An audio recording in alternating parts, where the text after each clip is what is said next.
सभी साथियों को नमस्कार। करियर फर्स्ट चैनल पर आपका स्वागत है। दोस्तों, आशा है आपकी तैयारी बहुत ही अच्छी चल रही होगी। लगे रहिए, सफलता ज़रूर मिलेगी। जिस किसी भी साथी को किसी भी प्रकार की समस्या आ रही हो, वो हमसे संपर्क कर सकता है। टीम उसके लिए सबसे बेहतर मार्ग सुझाने का पूरा प्रयास करेगी। आज का डिक्टेशन लिखने के लिए तैयार रहें। Yes, start.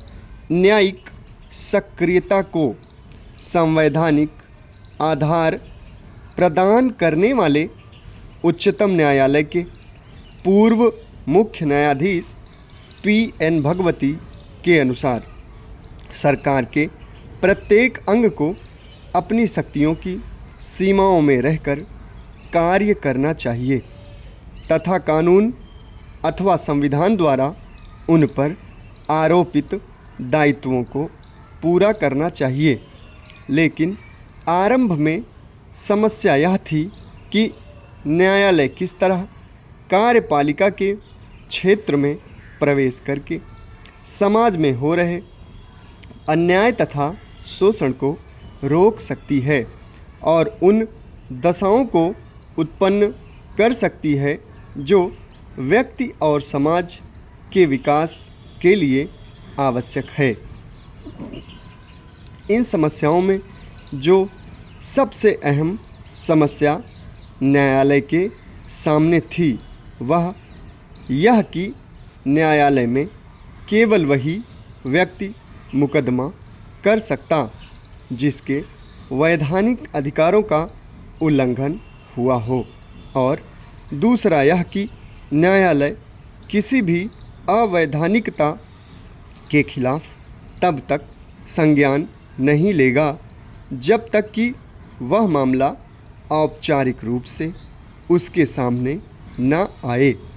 लेकिन जब कार्यपालिका की उदासीनता और स्वेच्छाचारिता अपनी पराकाष्ठा पर पहुंच गई तो न्यायपालिका ने भी अपने पारंपरिक प्रतिबंधों को शिथिल करके कार्यपालिका के कार्यक्षेत्र में दखल दिया, जिसके परिणामस्वरूप न्यायिक सक्रियता की अवधारणा का जन्म हुआ। ऐसा नहीं है कि न्यायपालिका द्वारा कार्यकारिणी की शक्तियों का हस्तगन स्वेच्छाचारी ढंग से किया गया है, बल्कि न्यायिक सक्रियता का आधार संवैधानिक है। न्यायपालिका ने संविधान के विभिन्न अनुच्छेदों के माध्यम से संबंध स्थापित करके न्यायालय को कार्यकारिणी के क्षेत्राधिकार में प्रवेश करने का अवसर प्रदान किया है।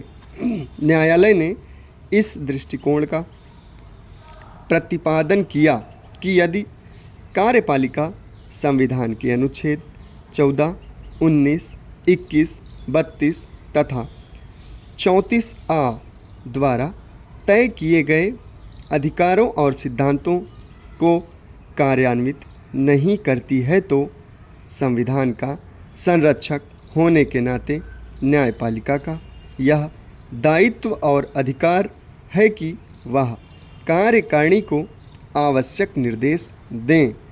1980 से पहले भारत में न्यायपालिका इन अर्थों में अनुदार तथा निष्क्रिय थी कि वह परंपरागत सीमाओं का आदर करते हुए जनहित के विषय में खुद से कोई पहल नहीं करती थी।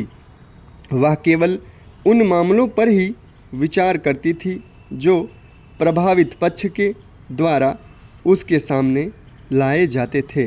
बाद में सर्वोच्च न्यायालय ने महसूस किया कि सार्वजनिक हित की अनेक समस्याओं, जिनसे गरीब और अशिक्षित तबके का हित जुड़ा है, के खिलाफ आवाज़ उठाने वाला कोई नहीं है।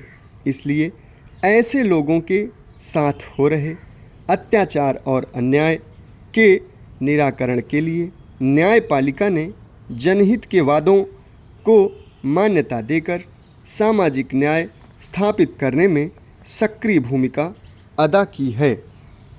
न्यायपालिका द्वारा कार्यपालिका की शक्तियों का प्रयोग किया जाता है। न्यायिक सक्रियता उस संवैधानिक व्यवस्था को पुनर्जीवित करने का प्रयास है जिसे कार्यपालिका ने तोड़ मरोड़ दिया है। समाप्त। धन्यवाद।